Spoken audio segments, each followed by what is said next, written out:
Olá, boa tarde, ótima sexta-feira a você que acompanha o Balanço Geral. Hoje a gente começa o esporte destacando a Copa do Brasil. O São Paulo empatou em 2-2 ontem com o Atlético Paranaense no agregado 4-3 para o Furacão Paranaense. Com isso, o São Paulo foi desclassificado da Copa do Brasil. E o Internacional, hein? Foi derrotado no tempo normal 1-0 para o Vitória, perdeu também nos pênaltis e deu adeus à competição nacional.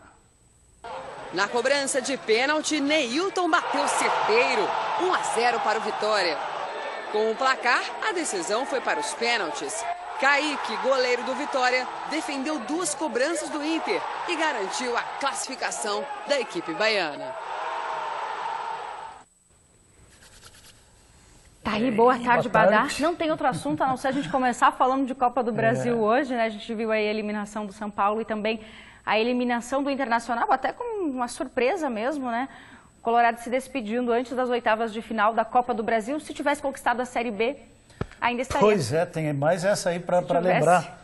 Faz questão de lembrar, né, gente? Se o Inter tivesse conquistado o título da Série B, entraria direto nas oitavas de final, que é o caso do América Mineiro, né?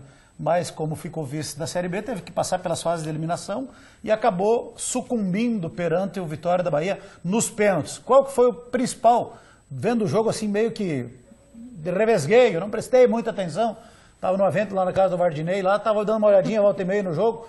O Internacional, mais um time que entrou administrando a vantagem mínima que fez no Beira-Rio pelo placar de 2-1, quando o Kaique tomou um frango na cobrança de falta no finalzinho do jogo. Aí o Internacional meio que entrou condicionado para segurar o resultado, né, para segurar o empate, para classificar e acabou tomando castigo, né, num pênalti que não existiu, na minha opinião, só que o árbitro estava com a consciência pesada, porque momentos antes não deu um pênalti para o Vitória, um pênalti mais claro, deu depois, e aí o Vitória fez 1-0 e nos pênaltis, né, dois jogadores do Inter foram infelizes, e o Kaique, que havia sido muito criticado na derrota no Beira-Rio, por tomar aquele gol de falta do D'Alessandro, pegou 2 pênaltis e o Inter está eliminado em mais uma competição. Está fora do Gauchão, está fora da Copa do Brasil, restou o Campeonato Brasileiro. Até agora, a temporada do Inter não é nada boa, infelizmente, para os amigos colorados. E o Vitória que passou vai pegar o Corinthians agora nas oitavas de final, Badá. Sorteio hoje de manhã, a gente confere agora. Então, pode colocar aqui no telão pra gente, produção, por favor, pra gente falar um pouquinho dos sorteios da Copa do Brasil. A Chapecoense foi a primeira sorteada do grupo, caiu no pote A. E aí já fomos os primeiros a conhecer os adversários, né? Atlético Mineiro. E aí, Badá, esse ano a Chapecoense não tem muita sorte, né? Pré-Libertadores veio o Nacional, agora vem o Atlético Mineiro. Porque não dá para escolher adversário, porque quem quer ficar campeão tem que enfrentar qualquer clube que venha pela frente. Agora, é melhor enfrentar o primeiro que saiu o último ali que está na tabela aqui. É melhor o Atlético ou é melhor a Luverdense? Eu prefiro escolher. Eu também. Toda a vida a Luverdense, né? Mas não. O tal do Zinho, ex-jogador, comentarista hoje, que puxou a bolinha lá, ele e uma outra moça, Atlético Mineiro. Então tá aí o Galo Mineiro de novo no caminho da Chapecoense, daqui a pouco 1h sorteia o mando de campo e a data dos jogos, talvez já quarta-feira, hein? Quarta-feira agora, talvez a Chapecoense já entre em campo contra o Atlético Mineiro, ou aqui ou lá em Belo Horizonte. Então não gostei do sorteio. Preferia outros, os dois melhores times, Atlético Mineiro e Atlético do Paraná. Em termos de plantel, eu acho que até o Atlético Mineiro é melhor do que o Atlético do Paraná, embora o Atlético do Paraná viva um momento melhor. Então, tinha 6 clubes para escapar desses dois aí, mas pegou de cara o Atlético Mineiro. Então, que venha o Galo e, como diz lá no Rio Grande, não está morto quem peleia.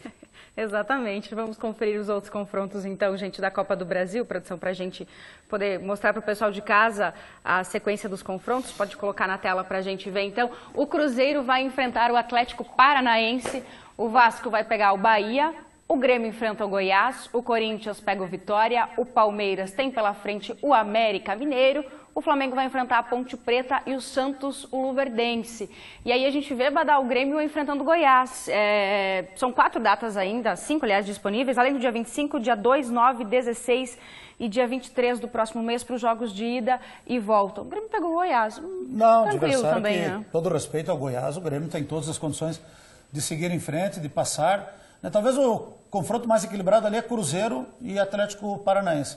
Nos demais confrontos, né, a Chapecoense também, naturalmente, que torço muito para que o primeiro jogo seja lá em Belo Horizonte e o segundo aqui em Chapecó. Chapecoense e Atlético Mineiro já se enfrentaram numa Copa do Brasil, né? Chapecoense ganhou de 1-0 aqui e depois perdeu lá no Mineirão de goleada, 5-6, não me lembro bem certo, era o Vanderlei Luxemburgo, o técnico do Atlético Mineiro, e o Rodrigão, zagueiro da Série C, ele dizia, né, tinha um zagueiro aqui que era Rodrigo, hoje ele é dirigente aí, trabalha nos clubes aí, e ele falou, não, eu sou zagueiro de Série C. E deu no meio do Obina, que tirou o Obina pro restante do ano. Isso era início do ano. Ele quebrou o Obina no meio, no primeiro lance do jogo, e depois o Atlético goleou a Chapecoense. Quem sabe chegou a hora da revanche, de dar o troco no Atlético Mineiro. Mas repito, eu torço para que o primeiro jogo seja lá em Belo Horizonte e o segundo aqui em Chapecó. Com certeza. Daqui a pouco, 1 hora, vai definir isso aí. É isso aí. Da Copa do Brasil, a gente vai para o Campeonato Brasileiro, porque o próximo adversário da Chapecoense é o Vasco da Gama, e é um time que traz boas recordações para o Verdão. A última vez que a bola rolou nesse gramado, essa é melhor a gente esquecer. Vamos lembrar do último jogo na Arena Condá pelo Campeonato Brasileiro. No dia 3 de dezembro, a Chape enfrentou o Coritiba e venceu por 2-1. Vitória que deu a classificação para a pré-Libertadores. Essa é sim uma boa recordação. E quem sabe o reencontro da Arena com a competição nacional não marque um novo momento para o time. Para deixar para trás as 2 últimas derrotas, os últimos 13 gols sofridos em 5 jogos. A Chape vai receber o Vasco no domingo, com uma marca a ser mantida. O Verdão nunca perdeu para a equipe carioca. Os times se enfrentaram nos brasileiros de 2015 e 2017. São 2 vitórias e 2 empates somados para a Chape. Olha, é um bom momento para manter esse retrospecto positivo. Só que para manter o retrospecto positivo, a Chape precisa controlar a ansiedade por outro reencontro. O reencontro com as vitórias. Para isso, a ordem é menos papo e mais treino. Ninguém falou com a imprensa na quinta-feira. Hoje à tarde, o técnico Gilson Kleina dará coletiva e depois fará um treino fechado na Arena Condá. Ele ainda não revelou se pretende mudar o time titular ou até mesmo o esquema de jogo. Para a partida de domingo, o professor terá uma nova peça à disposição. O atacante Leandro Pereira teve o nome publicado no boletim diário da CBF e está liberado para a partida. Tá aí uma boa novidade para a Chapecoense, que ontem também lá no CT, durante os treinamentos, Fabrício Bruno iniciou esse trabalho de transição, e a expectativa é que para o jogo do Palmeiras, na próxima semana, ele possa estar à disposição da Chapecoense, que agora é o Vasco. Tudo ou nada, a Chapecoense quer essa vitória para esquecer essas 2 derrotas, mas aí tem que cuidar um pouquinho, né? Claro. O Vasco que ontem tomou 4-0 do Racing. Como joga bola esse time do Racing, pegou o Cruzeiro e o Vasco, as 2 vitórias de 4, ontem 4-0.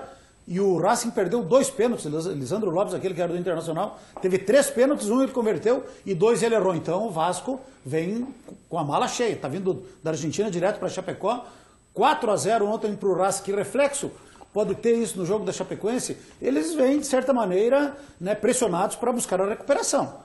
Isso é inevitável, né? Porque uma derrota de 4-0 assim causa repercussão lá no Rio de Janeiro, entre imprensa, entre torcida do Vasco. Então eles vêm, né, com a necessidade de se recuperar aqui em Chapecó. E a Chapecoense também tem a necessidade de se recuperar da derrota lá para o Atlético Paranaense. Mas é outra conversa, é outra história, é dentro de casa. Eu acho que a semana está sendo de mobilização. A questão é essa aí de não falarem muito para a imprensa. Eu acho que é um bom sinal. Está todo mundo fechado, se concentrando para o jogo. O Gilson Kleina, né, vai fazer treino fechado. Isso às vezes é bom também para ter uma conversa mais íntima com os jogadores para acertar alguma coisa, tipo em termos de posicionamento, até para de repente chamar a atenção dos jogadores com mais tranquilidade, sem presença de imprensa e de torcida. Então acho que tudo isso é válido na preparação para este jogo e o torcedor tem que fazer a sua parte, né? Está na hora de abraçar o time porque é um momento de turbulência e nessa hora aí o verdadeiro torcedor tem que estar ao lado do time. Então é domingo, 4 horas da tarde. A Chapecoense tem um bom retrospecto contra o Vasco, a gente viu na matéria da Fernanda aí. 4 jogos aqui, ganhou os 2. Inclusive 2015 com direito à bicicleta de Menino Neto. Menino Neto, zagueiro Neto, fez um gol de bicicleta em 2015 que deu a vitória contra o Vasco. O Arthur Caíque acertou aquele chutaço ali, fez um golaço o ano passado. Então, são boas recordações que nós temos contra o Vasco, um clube tradicional, mas que a Chapecoense pode começar um bom momento com uma vitória domingo e o torcedor tem que fazer a sua parte. Todo mundo para a Arena Condá. Estou falando tudo isso porque amanhã o balanço geral, né, vai ser em nível estadual e nós não estaremos aqui. Então aproveitamos hoje para convocar o torcedor do Verdão para ir para a Arena Condá no próximo domingo. E vamos conferir agora, então, quais são os confrontos dessa segunda rodada do Campeonato Brasileiro, que começa com o jogo no sábado, às 4 horas da tarde, aliás, né? O Bahia vai receber o Santos às 4 da tarde no sábado, também aí um pouco mais tarde, às 7 horas da noite. O Flamengo vai receber o América Mineiro. No domingo, o jogo tradicional das 11 horas da manhã, teremos o Paraná Clube recebendo o Corinthians. Esse é o tradicional jogo das 11 da manhã, né? Aí mais tarde, às 4 da tarde, o Atlético Mineiro vai receber o Vitória. Tá aí o Atlético Mineiro, o adversário da Chapecoense na Copa do Brasil. Às 4 da tarde, na Arena Condá, torcedor marque na agenda, tem Chapecoense e Vasco no domingo. Chapecoense querendo manter esse tabu aí de nunca ter perdido para o time carioca. Também no domingo às 4 da tarde, outro carioca em campo, Fluminense, vai receber o Cruzeiro. O Ceará recebe o São Paulo no mesmo horário, domingo, também às 4 horas da tarde. E aí um pouco mais tarde, já na segunda-feira, tem Sport e Botafogo às 8 horas da noite. No domingo ainda temos Grêmio e Atlético Paranaense às 7 horas da noite. E aí na segunda, Sport e Botafogo às 8 horas da noite. Esses os confrontos, produção? Vamos então agora conferir uma atleta que treina aqui em Chapecó e que foi convocada para a Seleção Brasileira Sub-20. A gente foi conhecer um pouquinho da história dessa jovem, olha só.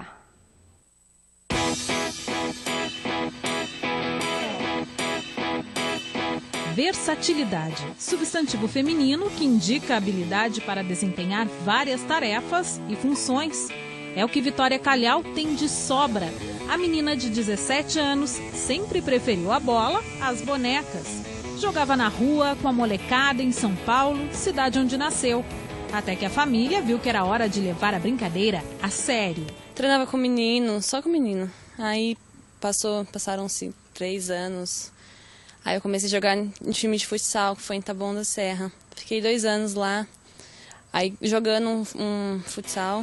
E foi disputando torneios escolares que o caminho de Vitória começou a pegar o rumo do oeste catarinense. No Brasileiro de Pará, que foi escolar de campo, joguei lá e vi o Chapecó jogando e elas ganharam da gente. Aí passaram-se também uns meses e teve o Brasileiro Escolar de Futsal. Aí foi aí que começou, que aí eu vi elas jogando de novo, elas ganharam em cima da gente de novo, de São Paulo. Aí foi que eu tive um interesse, aí eu conversei com o meu técnico e falei que queria vir pra cá. E a tal versatilidade da Vitória, que a gente falou lá no começo, foi percebida pelo técnico assim que ela chegou por aqui. Mas não é só isso que faz dela uma atleta diferente. A Vitória é diferente nas qualidades, ela tem que desenvolver, claro, tem que melhorar também muitas coisas para jogar um futebol de alto nível. E na seleção vai ter as chances e a gente está dando todas as condições para isso acontecer aqui em Chapecó também. E o professor estava certo. Meia atacante de origem, foi jogando como zagueira que ela se destacou. Chamou a atenção do olheiro da seleção brasileira. Na próxima segunda, ela viaja para se juntar ao grupo que se prepara para o Mundial Sub-20. Foi uma surpresa. Quando ele me falou, eu sabia o que falar. Não sei se dava risada, se eu chorava. Se eu ligava para minha mãe, se eu ligava para o Vagnão, se falava com a Maurícia era verdade. Foi surpreendente, eu não esperava essa notícia. E faz Chapecó aparecer com 7, 8 jogadores convocados já para o Brasil inteiro e mostrar que aqui se tem um trabalho de base forte e vai ter um trabalho também adulto muito forte. Agora é curtir o gostinho dessa conquista e, por que não, sonhar mais alto? Procuro no futuro ser uma atleta melhor. Agora nessa convocação, eu pretendo dar o meu máximo, mostrar meu futebol, que eu vim trabalhando nos últimos tempos, para futuros mais próximos poder ser convocada de novo e tentar ser uma das que vai para o Mundial na França. Thaís, ela jogou 2 vezes contra a Del, disse, perdemos as 2 vezes, quero ir para lá. Que é um time premiado e muito vencedor. Virou referência também, que bom, né? Parabéns para a Vitória e boa sorte lá na seleção. Só tem um convite aqui para a alegria de Arvito Concato Júnior. O que deu? Atenção, Arvito Concato Júnior e quem gosta de arrancadão.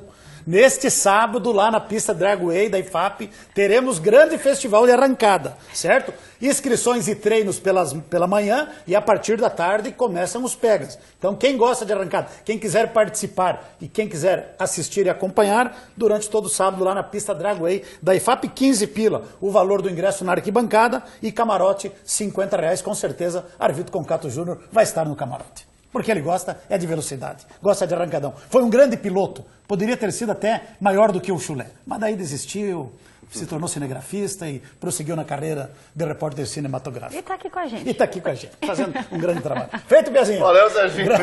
Tranquilo. Amanhã é Valeu, balanço Fernandinho. geral lá de Estado, Florianópolis, Isso. mas eu tenho uma participaçãozinha também no Clube da Bola, e daí segunda-feira nós estamos Tem de matéria volta. da Chapecoense também Tem, no Clube da tem. Bola. Clube da Bola amanhã, tem. né? Não percam. Tem. Isso aí. E a gente se encontra Feito, segunda-feira. Brito. Esperamos que com uma vitória, né? Da Chapecoense. Claro, sempre firme e forte.